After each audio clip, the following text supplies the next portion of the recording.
On Wednesday, 15 people were confirmed dead when mudslides caused by a heavy downpour hit areas of Kasese district. The Kasese disaster comes on the heels of the death of 24 people following flash floods that hit parts of eastern Uganda early last month. Over the years, catastrophes similar to these two have been increasingly blamed on climate change in the country. Following these disasters, the Speaker of Parliament, Anita Among, on Thursday mooted plans of sending members of Parliament to go back to their constituencies and plant trees. And as legislators, I want us to have a day or two to show that we can improve on the environment. Let's show the public that we need to conserve the environment.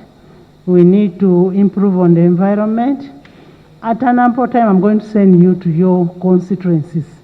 Go and plant trees. It is really important to address the issues of climate change by planting trees and protecting the wetlands.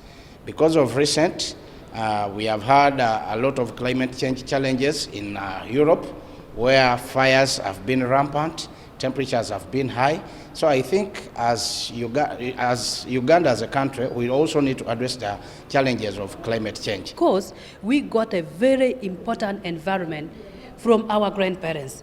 But as parents, as people who are living, as leaders, what are we leaving for our children and for our great-grandchildren to come?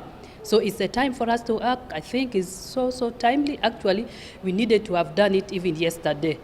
However, they point out that reversing the effects of climate change will require more than just planting trees. They suggest that government should look into the possibility of controlling the country's population, as well as moving those living in hilly and mountainous areas to urban centers. Solution for it, first and foremost, is to see how best to check on the growing populations, because the land is static. The land is not growing, it's not expanding, but the populations are growing every day. That means that they are laying a lot of pressure on the land. Including shifting people to different areas, planting trees. I think she was spot on, and this is something that we should urgently handle. This should also be accompanied by checking all human activities that lead to the degradation of the environment. And then with all the human activities of farming, deforestation, and cutting trees for fuel, for building, for commercial purposes, which are not commensurate to the replacement of greening. Even when we plant trees, if we do not look for some alternative sources of energy, it is also still going to be meaningless. However, some have blamed government for failing to properly plan for the cities and towns to mitigate some of the disasters like flooding. If it was a question of planning, we wouldn't have floods, for example, in Mbare and their effect. There would be effective drainage.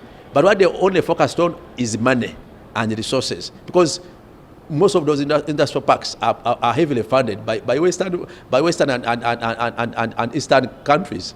The Uganda Meteorological Authority says Uganda is experiencing significant climate change impacts, which include changing weather patterns, a drop in water levels in some areas, and increased extreme weather events like floods, as well as drought. Joyce Nakato, NTV Weekend Edition.